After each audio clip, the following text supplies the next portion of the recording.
Assalamualaikum warahmatullahi wabarakatuh. Perkenalkan, nama saya Saadatul Madiniah, mahasiswa Ilmu Komunikasi Fakultas Hukum dan Ilmu Sosial Universitas Muhammadiyah Kota Bumi. Pada kesempatan kali ini, kita akan membahas tentang komunikasi dan gaya kepemimpinan.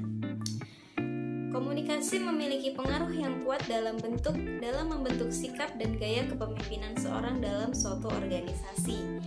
Karena itu, kali ini saya akan menjelaskan tentang definisi kepemimpinan serta pendekatan gaya kepemimpinan. Sebelum kita membahas tentang kepemimpinan, kita harus tahu dulu apa itu pemimpin. Menurut Miftah Toha dalam bukunya yang berjudul Perilaku Organisasi, mengatakan bahwa pemimpin adalah seseorang yang memiliki kemampuan untuk memimpin, artinya memiliki kemampuan untuk mempengaruhi orang lain atau kelompok tanpa mengindahkan bentuk alasannya. Kemudian, menurut Ted dan Terry dalam Kartono 2003, pengertian kepemimpinan yaitu kegiatan atau seni mempengaruhi orang lain agar mau bekerja sama yang didasarkan pada kemampuan orang tersebut untuk membimbing orang lain dalam mencapai tujuan-tujuan yang diinginkan suatu kelompok.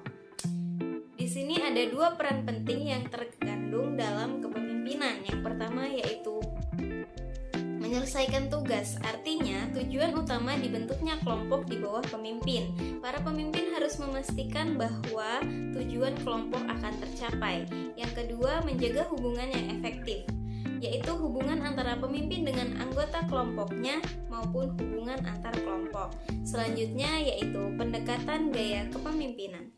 Pendekatan gaya kepemimpinan menekankan pada perilaku seorang pemimpin. Ia berbeda dengan pendekatan sikap yang menekankan pada karakteristik pribadi pemimpin. Juga berbeda dengan pendekatan keahlian yang menekankan pada kepemimpinan atau kemampuan administratif dalam memimpin. Pendekatan gaya kepemimpinan berfokus pada apa-apa benar dilakukan oleh pemimpin dan bagaimana cara mereka bertindak. Di sini ada beberapa pendekatan dalam kepemimpinan. Yang pertama yaitu pendekatan kisi kepemimpinan tim. Salah satu pendekatan gaya kepemimpinan yang paling banyak didiskusikan adalah dikemukakan oleh Robert R. Blake dan Jane S. Moulton pada tahun 1981 yang semula disebut kisi executival atau managerial grid, tapi kini disebut kisi kepemimpinan pada tahun 1991.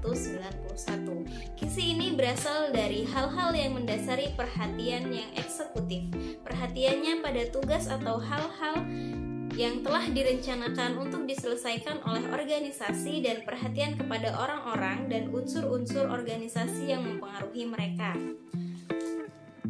Selanjutnya ada pendekatan kepemimpinan dengan pendekatan gaya situasional. Pendekatan gaya situasional adalah pendekatan yang paling banyak dikenal. Pendekatan ini dikemukakan oleh Paul Hersey dan Kenneth H. Blanchard pada tahun 1969. Berdasarkan teori gaya manajemen 3 dimensi karya William J. Redin pada tahun 1997. Pendekatan kepemimpinan situasional fokus pada fenomena kepemimpinan di dalam suatu situasi yang unik. Premis dari pendekatan ini adalah perbedaan situasi membutuhkan gaya kepemimpinan yang berbeda.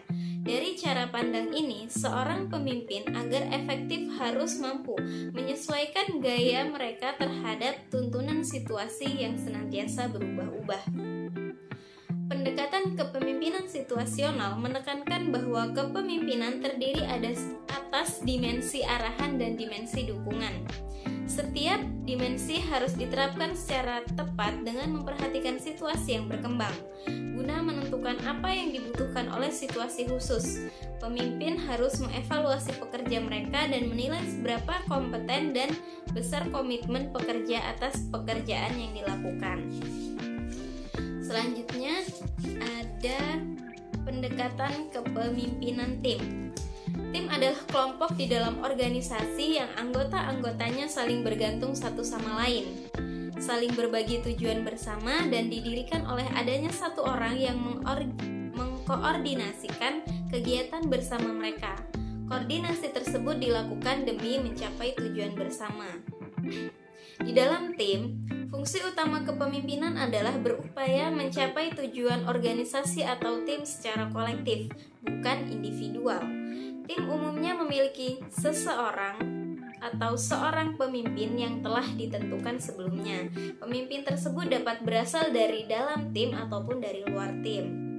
Peran kepemimpinan di dalam tim dapat saja dirotasi sehingga mungkin saja diisi oleh para anggota lain antar waktu. Peran kepemimpinan di dalam tim juga bisa disebar di antara sejumlah anggota. Anggota tim tanpa harus ditentukan seorang pemimpin secara formal. Tindakan kepemimpinan dalam tugas internal terdiri atas model yang merinci serangkaian skill atau tindakan yang dilakukan pemimpin untuk meningkatkan kinerjanya, yaitu yang pertama fokus pada tujuan, yaitu menjelaskan dan memperoleh persetujuan. Yang kedua, merinci hasil, yaitu perencanaan, pemvisian, pengorganisasian, penjelasan peran dan pendelegasian wewenang. Yang ketiga yaitu memfasilitasian proses pembuatan keputusan seperti penginformasian, pengendalian, pengkoordinasian, pemediasian, pensintesisan, dan pemfokusan pada masalah.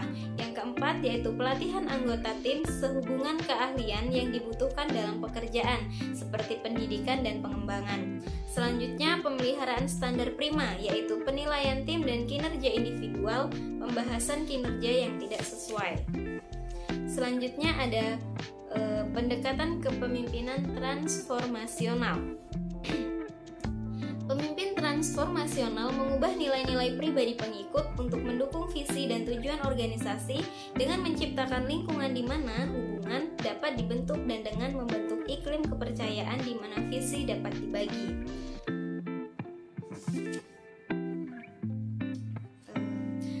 Pemimpin transformasional bisa berhasil mengubah status quo dalam organisasinya dengan cara mempraktikkan perilaku yang sesuai pada setiap tahapan proses transformasi. Apabila cara-cara lama dinilai sudah tidak lagi sesuai, maka sang pemimpin akan menyusun visi baru mengenai masa depan dengan fokus strategik dan motivasional. Visi tersebut menyatakan dengan tegas tujuan organisasi dan sekaligus berfungsi sebagai sumber inspirasi dan komitmen. Menurut Burns, kepemimpinan transformasional adalah sebuah kepemimpinan yang melibatkan seluruh elemen anggota organisasi atau masyarakat dalam kepemimpinannya. Oleh karena itu, kepemimpinan bukan hanya terdiri dari orang yang memimpin saja, akan tetapi juga melibatkan anggota atau followers dalam proses kepemimpinannya. Hal ini berdasarkan asumsi bahwa pada kondisi masyarakat yang sudah sangat berdaya, batas kapasitas pribadi antara yang dipimpin dengan pemimpin sudah sangat tipis. Artinya, sudah sama-sama pintar. Masyarakat tidak lagi membutuhkan sosok pimpinan yang serba bisa dan instruksionis, melainkan pemimpin yang bisa menampung aspirasi bersama untuk bersama-sama diwujudkan dalam tindakan kelembagaan yang sintetis. Pemimpin transformasional harus mendefinisikan, mengkomunikasikan, dan mengaktualisasikan visi organisasi, dan bawahan harus menerima dan mengakui kredibilitas pemimpinnya. Itu menurut Hathers dan Bass pada tahun 1988.